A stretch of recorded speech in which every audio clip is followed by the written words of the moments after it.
मुजफ्फरपुर के चंदवारा पुल के पास नदी किनारे से 4 शव मिलने से सनसनी फैल गई। मृतकों में मां और 3 बच्चे शामिल हैं। मृतका की पहचान अहियापुर के बकरी की रहने वाली कृष्ण मोहन की पत्नी ममता देवी और बच्चों के तौर पर हुई है।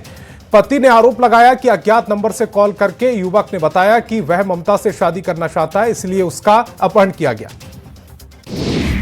खगड़िया के मुफस्सिल थाना क्षेत्र में ससुराल आए दामाद को गोली मारकर हत्या कर दी। शादी के 1 माह के बाद युवक अपने ससुराल आया। हत्या की आशंका ससुराल वालों पर ही जताई जा रही है। फिलहाल पुलिस मामले की छानबीन कर रही है। किशनगंज पुलिस ने एक बड़ी लूट की घटना को 24 घंटे के अंदर सुलझा लिया।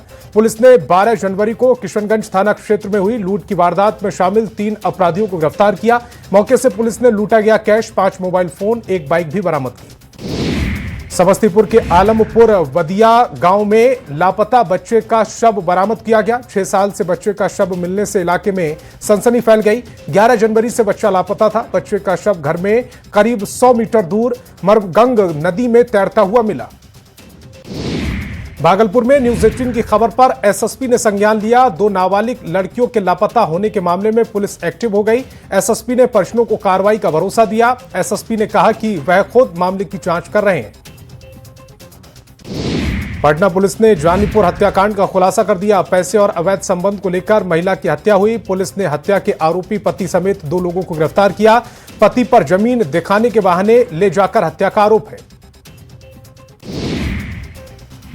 गुमला के फिशरीज कॉलेज में छात्राओं के साथ छेड़खानी का मामला सामने आया। इसके विरोध में छात्रों ने गुमला थाने का घेराव किया। जानकारी के मुताबिक कॉलेज कैंपस से बाहर कुछ छात्राएं चाय नाश्ता के लिए बाहर निकली थीं। इस दौरान ही छेड़खानी हुई। पुलिस 3 लोगों को हिरासत में लेकर पूछताछ कर रही है। धनबाद में गाड़ी के नंबर प्लेट पर यादव लिखना भारी पड़ गया। पुलिस और परिवहन विभाग ने स्कॉर्पियो जब्त कर ली। गाड़ी पर नंबर प्लेट की जगह पर यादव लिखा हुआ था, जिसके बाद विभाग ने मोटर वाहन अधिनियम के तहत स्कॉर्पियो को जब्त कर लिया। गोपालगंज में गुजरात से इंजीनियरिंग की पढ़ाई कर लौटे छात्र के 6 दिनों से लापता होने के मामला सामने आया। घटना झांझा थाना क्षेत्र के पिपरा गांव की है। परिजनों ने थाने में गुमशुदगी की रिपोर्ट दर्ज कराते हुए अनहोनी की आशंका जताई। परिजनों ने खोजने में पुलिस पर लापरवाही का आरोप लगाया। पटना में मेडिकल की तैयारी कर रही छात्रा की मौत मामले में नया मोड़ आ गया। पोस्टमार्टम रिपोर्ट में यौन हिंसा से इनकार नहीं किया गया। पुलिस ने रेप के आरोपों को खारिज किया। हाजीपुर लालगंज पकड़ी स्टेशन पर तैनात स्टेशन मास्टर का एक वीडियो सोशल मीडिया पर तेजी से वायरल हो रहा है, जिसमें वे युवकों को बाहुबली मुन्ना शुक्ला के नाम पर धमकी देते नजर आ रहे। वीडियो वायरल होने के बाद स्टेशन मास्टर मनोज कुमार सिंह ने सफाई दी। उन्होंने बताया कि कुछ शरारती युवक ने मारपीट की कोशिश की तो मैंने अपनी जान बचाने के लिए खुद को मुन्ना शुक्ला का भतीजा बताया। पटना के गर्दनीबाग इलाके में दलित युवती के साथ छेड़छाड़ और मारपीट का मामला सामने आया। पीड़िता ने पड़ोस में रहने वाले एक युवक पर बाथरूम में झांकने और विरोध करने का हमला करने का आरोप लगाया। युवती एक बैंक में प्राइवेट कंपनी के कर्मी के तौर पर काम करती थी। शिकायत के बाद पुलिस जांच में जुट गई। बिहटा के मौदही गांव में नशे के खिलाफ पुलिस ने कार्रवाई की। पुलिस ने गांजा के साथ 3 लोगों को गिरफ्तार किया। पुलिस को सूचना मिली थी कि गांव में अमर कुमार उर्फ सिपाही अपने भाइयों के साथ मिलकर गांजा का तस्करी करता है। टीम ने जब छापेमारी की तो तीनों भागने लगे, लेकिन पुलिस ने सभी को पकड़ लिया। बाढ़ में हथकड़ी में एक आरोपी अपनी मां के अंतिम संस्कार करने पहुंचा। बताया जा रहा है कि बेउर जेल में हत्या का आरोपी गिरधारी सिंह बंद है। कोर्ट से आदेश मिलने के बाद पुलिस सुरक्षा में शमशान घाट गई, जिसके बाद गिरधारी ने अपनी मां को मुखाग्नि दी। मधेपुरा कोर्ट परिसर में लोगों ने बाइक चोरी कर रहे युवक को पकड़ लिया। भीड़ ने चोर की पिटाई कर दी। कोर्ट सुरक्षा में तैनात पुलिसकर्मियों ने चोर को भीड़ के चंगुल से छुड़ाया। हिरासत में लेकर पुलिस पूछताछ कर रही है। ईडी ऑफिसर्स पर पूछताछ के नाम पर मारपीट का आरोप लगा। रांची पुलिस ने जांच के लिए ईडी ऑफिस में रेड की। एफएसएल की टीम ने ईडी ऑफिस में जांच की। इसको लेकर सियासत जारी है। जमशेदपुर के एक बड़े व्यवसायी के बेटे का अपहरण कर लिया गया। इंडोनेशिया के नंबर से 5 करोड़ रुपए की फिरौती की मांग की गई। बिहार, बंगाल, ओडिशा समेत जमशेदपुर और सरायकेला की 7 पुलिस टीम जांच में जुटी है। कारोबारी देवांगन गांधी ने बेटे कैरब का अपहरण किया। देवघर के लालगढ़ इलाके में मंदिर निर्माण को लेकर तनावपूर्ण स्थिति उत्पन्न हो गई। बताया जा रहा है कि मंदिर निर्माण के विरोध में विशेष समुदाय के लोगों की ओर से हिंसक झड़प की गई, जिसमें दोनों पक्षों के बीच मारपीट और पथराव हुआ। इस घटना में कुल 7 लोग गंभीर रूप से घायल हो गए। हजारीबाग के हबीबी नगर में हुए भीषण विस्फोट मामले में 22 घंटे बाद मृत पति पत्नी का शव मौके से उठाया जा सका। दोनों शव को पोस्टमार्टम के लिए शेख भिखारी मेडिकल अस्पताल भेजा गया। इस घटना में कुल 3 लोगों की मौत हो चुकी है, जिससे पूरे इलाके में दहशत का माहौल है। पलामू के कांदू मोहल्ले में अपराधियों ने पूर्व मुखिया पर जानलेवा हमला कर दिया। बदमाशों ने पूर्व मुखिया पर 3-4 राउंड फायरिंग की।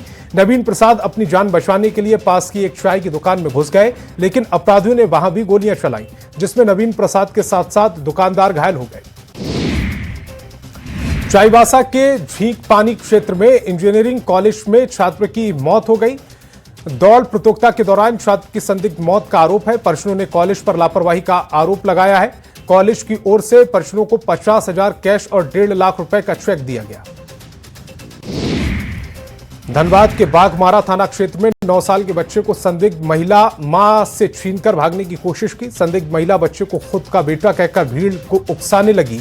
बच्चे के परिजन भी बाघमारा थाना पहुंचे। रेवती देवी अपने बेटे रियोन राज का आधार कार्ड, जन्म प्रमाण पत्र और पुलिस को सौंपा तो बच्चे को सौंपा गया। पटना सिटी के माखनपुर ईदगाह मोहल्ले में ट्रांसफार्मर की चपेट में आने से लड़का झुलस गया। इलाज के लिए NMCH में भर्ती कराया गया। बताया जाता है कि मकर संक्रांति के मौके पर शुभम मोहल्ले में पतंग उड़ा रहा था। ट्रांसफार्मर में फंसे पतंग को छुड़वाने को लेकर जैसे ही शुभम ट्रांसफार्मर के ऊपर चढ़ा तो अचानक से ट्रांसफार्मर में आग लग गई। गिरिडीह के बेंगाबाद थाना क्षेत्र में सड़क हादसे में एक छात्र की मौत हो गई। दूसरा गंभीर रूप से घायल हो गया। घायल को अस्पताल में भर्ती कराया गया। बताया जा रहा है कि जर्जर सड़क पर ऑटो पलटने से हादसा हुआ। गोपालगंज के डुमरिया रिवर फ्रंट के पास कार में अचानक आग लग गई। देखते ही देखते कार पूरी तरह से जल गई। कार से एक परिवार मकर संक्रांति पर नारायणी नदी में नहाने आया था। राहत की बात यह रही कि हादसे के दौरान कार में कोई मौजूद नहीं था। गुमला में बेकाबू हाइवा ने वैन में टक्कर मार दी। हादसे में अब तक 6 लोगों की मौत हो चुकी है। वैन पर सवार सभी लोग तिलकुट बेचने के लिए ध्रुवा से गुमला के नागफेनी मिला जा रहे थे। इस दौरान ही हाइवा ने टक्कर मार दी।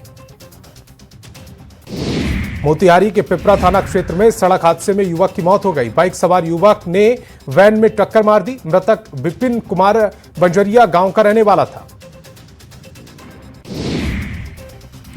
खगड़िया के एकनिया गांव के पास ट्रक पलट गया। हादसे में कई मवेशियों की मौत हो गई। मवेशी मालिक ने मुआवजे की मांग की। बताया जा रहा है कि तेज रफ्तार के कारण हादसा हुआ। जामताड़ा के चैनपुर गांव के पास तेज रफ्तार बाइक पोल से जा टकराई। हादसे में एक युवक की मौत हो गई। वहीं हादसे में 3 लोग गंभीर रूप से घायल हो गए। तीनों घायलों को अस्पताल में भर्ती कराया। छपरा के मशरक में तेज रफ्तार कार के सामने अचानक एक नीलगाय आ गई। अचानक कूदने से कार अनियंत्रित होकर पलट गई। इस हादसे में 2 लोग गंभीर रूप से घायल हो गए, जिनको इलाज के लिए अस्पताल में भर्ती कराया। सीएम नीतीश के बेटे निशांत कुमार को जेडीयू में लाने की मांग तेज हो गई है। पार्टी राष्ट्रीय महासचिव ने कहा कि जेडीयू को युवाओं की आवश्यकता है। निशांत जेडीयू से जुड़े हुए हैं। अगर वह पार्टी में आते हैं तो उनका स्वागत है। आरएलएम को लेकर जेडीयू विधायक भगवान सिंह कुशवाहा का बड़ा बयान सामने आया। कहा कि उपेंद्र कुशवाहा के 3 विधायक बागी हो गए। अगर जेडीयू में आते हैं तो उनका स्वागत है।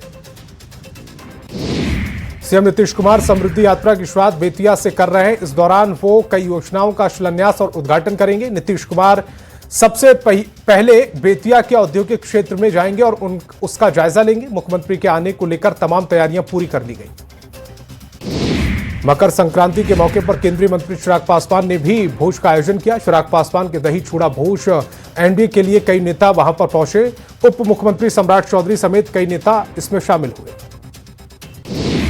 सीएम हेमंत सोरेन और कल्पना सोरेन स्विट्जरलैंड के सबसे बड़े शहर ज्यूरिख पहुंचे। ज्यूरिख एयरपोर्ट पर भारतीय राजदूत मृदुल कुमार ने उनका स्वागत किया। सीएम हेमंत सोरेन 19 से 21 जनवरी तक दावोस में आयोजित होने वाले वर्ल्ड इकोनॉमिक फोरम की बैठक में भाग लेंगे। रामगढ़ के चितरपुर के बजरंग दल से जुड़े युवाओं का झारखंड प्रदेश अध्यक्ष आदित्य साहू ने सम्मानित किया। आदित्य साहू ने इन युवाओं को बुके और शॉल उड़ाकर सम्मानित किया। बता दें कि युवकों ने रांची के ध्रुवा से 2 जनवरी से लापता अंश और अंशिका को खोजने में महत्वपूर्ण भूमिका निभाई थी।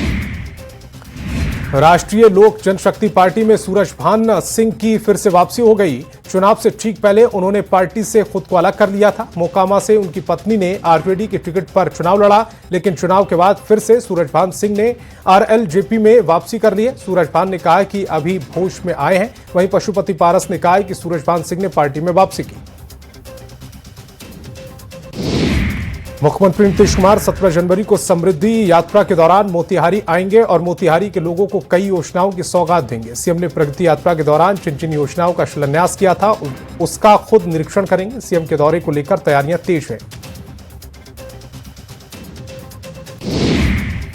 16 जनवरी से सीएम नीतीश कुमार की समृद्धि यात्रा शुरू हो रही है, जिस पर केंद्रीय मंत्री चिराग पासवान ने मुख्यमंत्री को शुभकामनाएं दी और कहा कि नीतीश कुमार की इस यात्रा से बिहार को काफी लाभ होगा। राजगीर के पानी टंकी परिसर में कार्यकर्ता सम्मान कार्यक्रम का आयोजन किया गया। इस कार्यक्रम का आयोजन मंत्री श्रवण कुमार की ओर से किया गया। कार्यक्रम में जिले के साथ साथ प्रदेश के कई हिस्सों से बड़ी संख्या में नेता और कार्यकर्ता शामिल हुए। वन भोज के दौरान कार्यकर्ताओं को सम्मानित किया गया। ईडी ऑफिस में पुलिस की दबिश पर बाबूलाल मरांडी ने सवाल उठाए। सीएम और अन्य केस से जुड़े दस्तावेजों में छेड़छाड़ की आशंका जताई। उन्होंने कहा कि झारखंड को बंगाल नहीं बनने देंगे। कांग्रेस ने बीजेपी पर तंज कसा है। कांग्रेस के पूर्व प्रदेश अध्यक्ष राजेश ठाकुर ने कहा कि ईडी और झारखंड पुलिस अपना अपना काम कर रही है। बीजेपी तो ऐसा कर ही रही है कि मानो उनके ही कार्यालय में पुलिस घुस गई है। रांची में ईडी ऑफिस पर रांची पुलिस की दबिश के मामले पर राजनीति तेज हो गई। बीजेपी ने राज्य सरकार पर गंभीर आरोप लगाए और कहा कि वो पावर के घमंड में राज्य सरकार चूर है और यही वजह है कि इस तरह की खबर सामने आई है। जेएमएम ने कानून को अपना काम करने की बात कही है। झारखंड बीजेपी के नवनिर्वाचित प्रदेश अध्यक्ष आदित्य प्रसाद साहू परिवार के साथ ब्रजरप्पा के मां छिन्नमस्तिके मंदिर पहुंचे। आदित्य साहू ने मंदिर में पूजा अर्चना की। मंदिर में पूजा दर्शन कर उन्होंने झारखंड के सुख समृद्धि की कामना की। बड़का गांव के विधायक और सैकड़ों कार्यकर्ताओं ने उनका स्वागत किया। जमशेदपुर के सोनारी दो मुहानी में टुसू मेले में का आयोजन किया गया। मेले में झारखंडी परंपरा की झलक दिखाई दी। इस आयोजन में विधायक सरयू राय और सांसद विद्युत वरण महतो शामिल हुए। मेले में पाखंडी पारंपरिक नृत्य और लोक संगीत की प्रतियोगिताएं आयोजित की गईं। रांची के मोराबादी मैदान में मकर संक्रांति के मौके पर नमो पतंग महोत्सव का आयोजन किया गया। रक्षा राज्य मंत्री संजय सेठ ने महोत्सव का उद्घाटन किया। कार्यक्रम के दौरान बच्चों के बीच पतंग का वितरण किया गया। साथ ही गरीबों को कंबल भी बांटे गए। मुंगेर में भूकंप दिवस पर विशेष कार्यक्रम का आयोजन किया गया। विनाशकारी भूकंप में जान गंवाने वाले 1434 लोगों को श्रद्धांजलि दी गई। 15 जनवरी 1934 को आए मुंगेर में भूकंप से 1434 लोगों की मौत हो गई। रामगढ़ के रेशप्पा में भैरवी नदी के किनारे टुसू मेले का आयोजन किया गया। मेले में हजारों की संख्या में लोग शामिल हुए। महिलाओं ने विशेष गीत गाकर निर्वहन किया। महिलाओं ने कहा है कि टुसू हमारी पुरानी धार्मिक परंपरा है। इस परंपरा को जीवंत रखने का काम हम कर रहे हैं। खगड़िया में वाहन जांच अभियान चलाया गया। बिना हेलमेट बाइक चलाने वालों का जुर्माना काटा गया। आगे से बिना हेलमेट बाइक नहीं चलाने की चेतावनी दी गई। समस्तीपुर नगर निगम प्रशासन ने मगरदही घाट बाईपास रोड पर बुलडोजर अभियान चलाया। बड़ी संख्या में पुलिस बल की मौजूदगी में यह कार्रवाई की गई। पहले भी दुकानदारों को अल्टीमेटम दिया गया था, लेकिन कई दुकानदारों ने अपनी दुकानें नहीं हटाई तो कार्रवाई की। धनबाद में ज्वेलरी दुकानों में लूट की बढ़ती घटनाओं को लेकर पुलिस ने जेवर दुकानों में नकाब, हिजाब, बुर्का में एंट्री को बैन कर दिया है, जिस पर मुस्लिम समाज ने आपत्ति जताई और पुलिस के प्रति नाराजगी दिखाई। दरभंगा में 147 होमगार्ड जवानों की पासिंग आउट परेड का आयोजन किया गया। परेड समारोह में मुख्य अतिथि के रूप में डीएम और एसएसपी उपस्थित रहे। इस दौरान उन्होंने प्रशिक्षण जवानों का निरीक्षण किया और आकर्षक परेड को सलामी दी। प्रशिक्षण के दौरान उत्कृष्ट प्रदर्शन करने वाले जवानों को पुरस्कृत भी किया गया।